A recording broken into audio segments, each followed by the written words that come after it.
Bismillahirrahmanirrahim. Assalamualaikum warahmatullahi wabarakatuh. Alhamdulillahirabbil alamin wassalatu wassalamu ala sayyidil mursalin wa ala alihi wa sahbihi ajma'in. Subhanaka la ilma lana illa ma 'allamtana innaka antas samiul alim. Qala rabbi shrah li sadri wa yassir li amri wahlul 'uqdatam min lisani yafqahu qawli. Alhamdulillah, syukur kepada Allah Subhanahu Wa Taala kerana dengan kurniaan limpah rahmat hidayah inayah serta peluang yang telah dikurniakan oleh Allah kepada kita, dapat lagi kita ikut kelas PDPR online PKP 3.0. Jadi hari ini insya-Allah mata pelajaran kefahaman surah kita ulang kaji sikit surah Al-Bayyinah. Sebab ketiga-tiga surah untuk tahun 5 ni pastikan kamu berada di dalam kelas yang betul. Kelas kefahaman surah UPKK tahun 5. Kalau kamu tahun selain daripada tahun 5, cari balik video kamu yang lain. Ada tu kat tempat lain. Jadi hari ini kita ulang kaji surah Al-Bayyinah. Kita akan baca satu persatu surah ayat-ayat surah Al-Bayyinah dan juga maksud-maksud dia, dan kita ulang sekali apa secara terperinci apa dia tema umum, apa kepentingan ayat-ayat, pengajaran dan sebagainya. Okey. Muka ustaz kat sini sekejap je. So kita akan tengok ayat-ayat Al-Quran. Okay.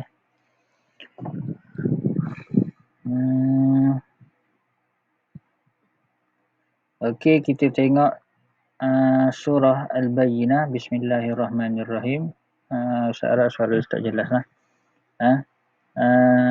Ini bukan apps Al-Quran ataupun tulisan ustaz. Ustaz ambil dekat Google daripada website ni, www.surah.my/94 surah Al-Bayyinah. Bismillahirrahmanirrahim. Ayat yang pertama surah Al-Bayyinah. Lam yakunil ladzina kafaru min ahlil kitabi wal musyrikin munfakkin hatta ta'tiyahumul bayyinah. Lam yakunil ladzina kafaru min ahlil kitabi wal musyrikin munfakkina hatta ta'tiyahumul al-bayyinah. Mereka tidak akan selama-lamanya tidak akan terpisah. Mereka tu orang-orang kafir. Dalam ayat pertama ni disebut orang-orang kafir di kalangan ahli kitab dan orang-orang musyrik. Mereka ni lam yakunil ladzi, tidak akan sesekali pernah melepaskan agama nenek moyang mereka sehingga datang kepada mereka al-bayyinah. Ayat yang pertama ni dia disebut perkataan al-bayyinah, yang mana nama surah dalam surah ni al-bayyinah. Maksud al-bayyinah ialah bukti yang nyata. Orang-orang kafir dari kalangan ahli kitab, iaitu Yahudi dan Nasrani, serta orang-orang musyrik tidak akan terlepas daripada kepercayaan. Tidak akan terlepas daripada kepercayaan. Itu kalau sesetengah tafsir dia akan sebut mereka ni tidak akan terlepas daripada agama nenek moyang mereka, kepercayaan mereka. Tapi ayat pertama ni kita faham mereka ni sendiri sebenarnya tidak melepaskan diri mereka. Mereka ni tak nak percaya selain daripada agama nenek moyang mereka, sehingga datang kepada mereka satu bukti yang nyata yang namanya Al-Bayyinah. Ayat yang kedua, kita tengok apa maksud Al-Bayyinah. Apa maksud bukti yang nyata. Kalau kamu tengok buku teks, muka surat 164 buku teks kefahaman surah. Ayat yang kedua, sambungan dia, Rasulun minallahi yatlu suhufan mutahharah. Apa dia tu? Yang tadi sambung daripada ayat yang pertama tadi juga, sehingga telah datang kepada mereka al-bayyinah, satu bukti yang nyata. Iaitu bukti yang nyata tadi tu dia juga, iaitu seorang rasul, rasulun, seorang utusan daripada Allah, rasulun minallah yatlu suhufan mutahharah, telah membacakan kepada mereka suhufan mutahharah, satu lembaran suci, satu lembaran yang suci. Fiha kutubun qayyimah, yang mana di dalam lembaran-lembaran yang dibacakan tadi, lembaran-lembaran suci yang telah dibacakan daripada utusan Allah kepada mereka, itu terkandung di dalamnya satu pelajaran.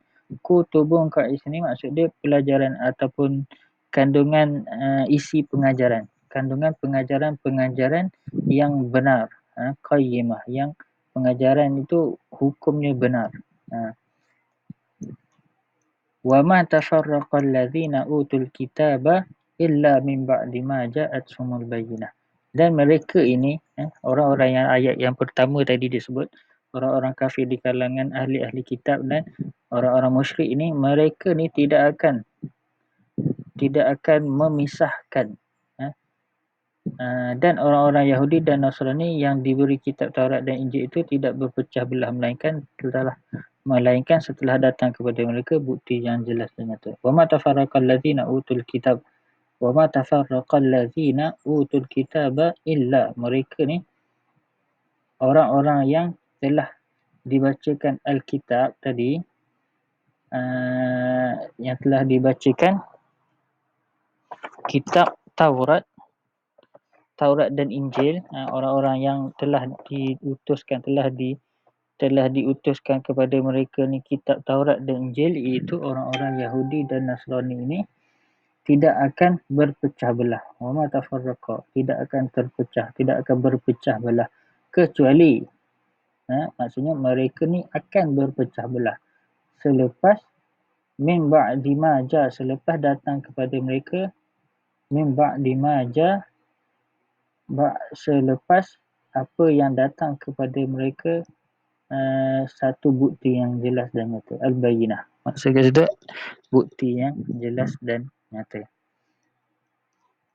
Wa ma umiru, dan mereka ini tidak disuruh illa liya'budullah, kecuali mereka ni hanya disuruh untuk menyembah Allah, mukhlishina lahuddin, dan mengikhlaskan diri mereka kepada agama yang suci, hunafa, wa yuqimus solah, dan mereka ini tidak disuruh melainkan untuk mendirikan solat, wa yu'tuz zakah, dan menunaikan zakat, wa zalika dinu al-qayyimah, dan itulah agama yang demikian, itulah agama yang benar. Kemudian innal ladzina kafaru min ahlil kitabi wal musyrikina, sesungguhnya orang-orang kafir di kalangan ahli-ahli kitab dan orang-orang musyrik, mereka itu fi nari jahannam, mereka itu duduknya di dalam neraka jahannam, khalidina fiha, kekal di dalam neraka tersebut. Ulaika hum syarrul bariyah, dan mereka itulah seburuk-buruk makhluk. Innal ladzina amanu, sesungguhnya orang-orang yang beriman dan mu'amilus solihat, yang beriman dan beramal soleh, ulaika hum khairul bariyah, mereka itu adalah sebaik-baik makhluk. Jazauhum, sambungan kepada ayat yang ketujuh tadi, jazauhum itu balasan mereka, balasan orang-orang yang sebaik-baik makhluk ini, balasan orang yang beriman dan beramal soleh ini di sisi Tuhan mereka, jannatu adnin, akan ditempatkan di syurga adnin. Nama syurga bagi orang-orang yang beriman dan beramal soleh di syurga adn. Tajri min tahtihal anhar, yang mana syurga adn ini mengalir di bawahnya sungai-sungai, khalidina fiha abada, dan mereka itu kekal di dalam syurga adn itu selama-lamanya. Radiyallahu anhum, dan Allah meredai mereka, wa radu'an, dan mereka reda akan pemberian ataupun nikmat syurga Allah tersebut. Zalika liman khasyia rabbah, itulah bagi balasan bagi orang yang takut kepada Tuhannya. Sadaqallahul azim. Okey, itu dia punya terjemahan di setiap 8 ayat surah Al-Bayyinah. Ingat, surah Al-Bayyinah dia ada 8 ayat, dan surah Al-Bayyinah ni diturunkan di Madinah. Jadi bila dia diturunkan di Madinah, kita tahu dia termasuk dalam kategori surah-surah Madani ataupun surah-surah Madaniyah. Kemudian kita tengok tema umum surah ni. Tema umum surah ni dekat ayat yang pertama, kita tengok dia ada Al-Bayyinah. Ayat yang pertama, kalimah yang terakhir dalam ayat pertama merupakan nama surah dia, Al-Bayyinah. Jadi tema umum dia, kita boleh cakap dia sebagai satu bukti kekuasaan Allah.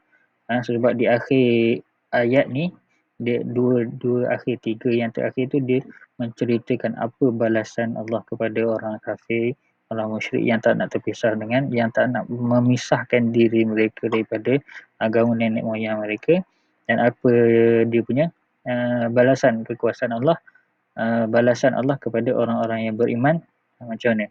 Apa syurga yang dia dapat? Apa orang kafir, apa yang neraka orang yang masuk? Apa yang nama neraka yang diorang dihukum? Macam tu. Jadi untuk soalan isi-isi penting,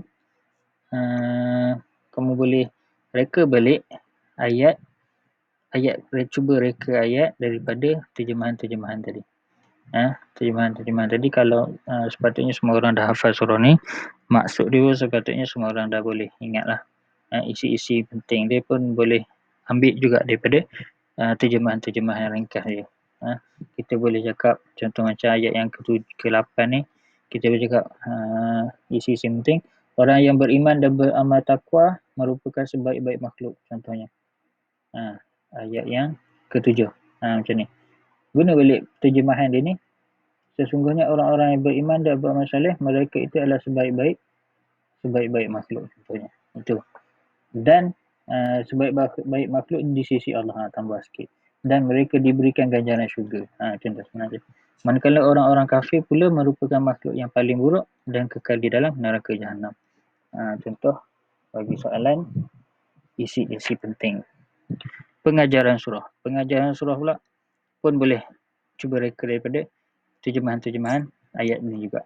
Dan mestilah beribadah semata-mata kerana Allah. Sesuai dengan ciri-ciri orang, apa yang diceritakan, apa yang disuruh oleh Allah kepada orang-orang kafir.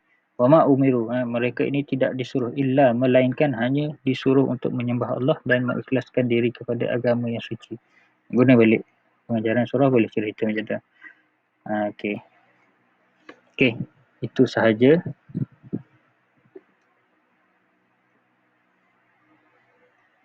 Okey, start ada bagi latihan dalam Google Classroom. Boleh tengok dalam group dia punya link. Soalan latihan, soalan ulang kaji berdasarkan surah, berdasarkan apa yang saya cerita dalam video ni. Soalan-soalan pun kamu boleh, senang je. Sepatutnya semua dah buat, sebab buku aktiviti pun kita dah habis. Jadi cubalah buat. Kalau boleh tak payah tengok buku teks. Cuba-cuba ingatlah. Soalan yang sama je, dia tak banyak pun. Dia tanya apa maksud nama surah, apa bilangan surah, diturunkan di mana, berapa bilangan ayat, diturunkan di mana, antara dua, Mekah, Madinah. Mekah, Madinah. Tak ada kat tempat lain. Kategori surah Madaniyah ke Makiyah, antara dua. Itu je. Isi-isi penting, tema umum, pengajaran. Itu je. Okey. Terima kasih. Assalamualaikum.